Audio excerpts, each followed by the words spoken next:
Hey guys, this is Hamon, and welcome back to Bytesize, the show where I review games that I've taken interest in. They don't have to be old, they don't have to be new, they just have to be something I'm interested in.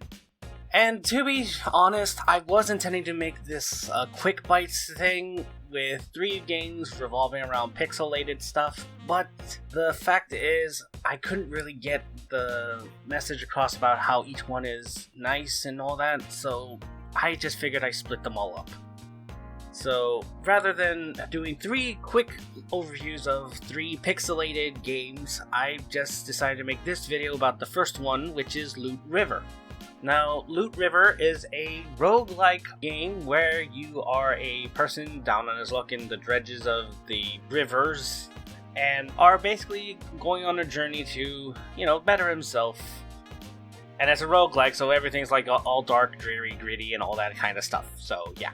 Along the way, you'll meet some people that will help you on your journey by allowing you to buy upgrades and get modifiers for the river as you travel it. And, well, it gets more interesting in terms of the movement, but I'll get into that later.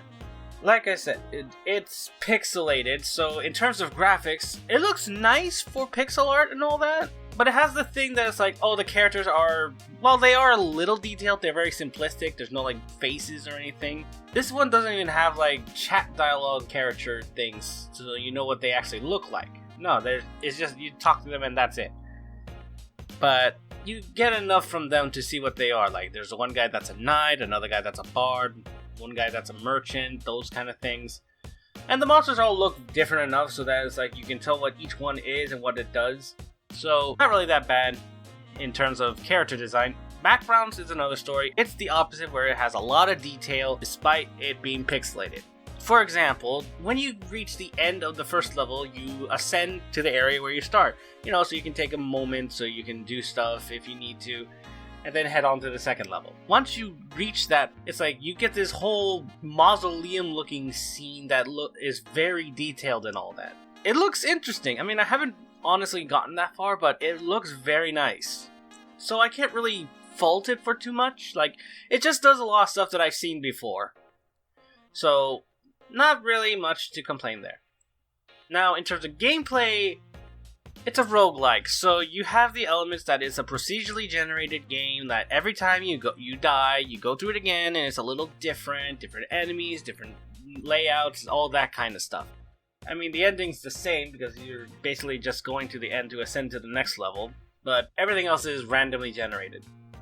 Now, the difference is in the movement, because while you have the standard movement and all that, attacks and all that, the ground itself can move when you go on it. As long as you're standing on it and you have the space for it, you can move the raft you're on. And in fact, it actually can also play into certain aspects of how things are done. For instance, in the second level, you get elevated platforms. You get platforms that have cover because of old ruined buildings and all that. And there's going to be enemies that can actually lock those pieces into place, so even if you wanted to get away, if they lock it in, that's it. You're stuck there until you kill that one. So it is a very interesting aspect to the game that they decided to tweak with. However, everything else is just the same. You pick up power-ups, you find new weapons, you get stuff that can alter how the game goes, that kind of stuff. So it's interesting to say the least, but I wouldn't really say it's enough to really catch me for too long. So, if you want to check out a game that has a very unique mechanic to a very done genre at this point, I would definitely recommend Loot River. The game is for free on Xbox Game Pass for subscribers. Otherwise, it is priced at the lower left hand of the screen and is available on the following consoles if available. And with that said, I want to thank you so much for watching. I hope you enjoyed this episode of Bytesize. If you did, please leave a like, favorite, and subscribe to the channel for more videos like this, and I will see you next time.